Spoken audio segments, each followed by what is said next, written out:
नमस्कार मित्रांनो, सोयाबीन कापूस अनुदान शेतकऱ्यांच्या खात्यात 26 सप्टेंबरपर्यंत जमा करण्यात येईल। या अनुदानाचं वाटप पंतप्रधान नरेंद्र मोदी यांच्या हस्ते करण्यात येईल, अशी माहिती राज्याचे कृषी मंत्री धनंजय मुंडे यांनी दिलेली आहे। धनंजय मुंडे यांनी शुक्रवारी म्हणजेच 19 सप्टेंबर रोजी कृषी विभागाच्या अधिकाऱ्यांची बैठक घेतली।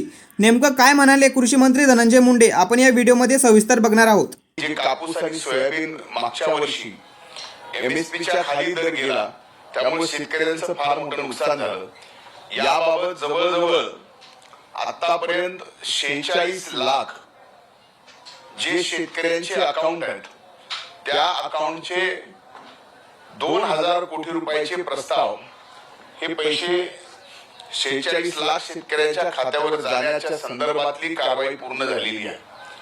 तरी आणखी जवळजवळ 20 लाख शेतकऱ्यांचे अकाउंट महाडीपीडी कडनं त्यांची ई-केवायसी आणि त्याचबरोबर त्यांचे मोबाईल आधारला लिंक करणं एवढे काम राहिलंय। तर आज कृषी विभागाला कृषी सहाय्यकापासून ते कृषी अतिरिक्त मुख्य सचिवापर्यंत सर्वांना या ठिकाणी कामाला लावलंय आणि त्या 4 दिवसाच्या आत ही राहिलेली संख्या सुद्धा आपण तात्काळ या ठिकाणी पूर्ण करावी, जेणेकरून हे 5000 रुपये प्रति हेक्टरी कापूस आणि सोयाबीनला भावांतरचे पैसे हे तात्काळ या ठिकाणी शेतकऱ्याच्या खात्यावर जमा होतील।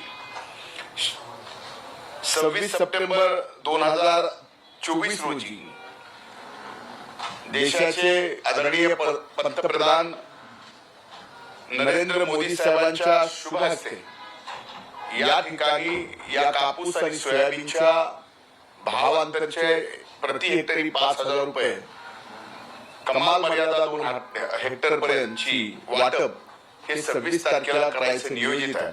आणि आम्हाला असं वाटतं की 26 तारखेपर्यंत आम्ही या सर्व राहिलेल्या शेतकऱ्यांचं सुद्धा ई-केवायसी आणि त्यांचा मोबाईल आधारला लिंक करणं हे काम पूर्ण करून सर्व महाराष्ट्रातल्या सर्वदूर कापूस आणि सोयाबीन शेतकऱ्यांना हे हेक्टरी 5000 रुपये प्रमाणचा निधी त्या दिवशी त्यांच्या खात्यावर जमा होईल असा आमचा प्रयत्न आहे।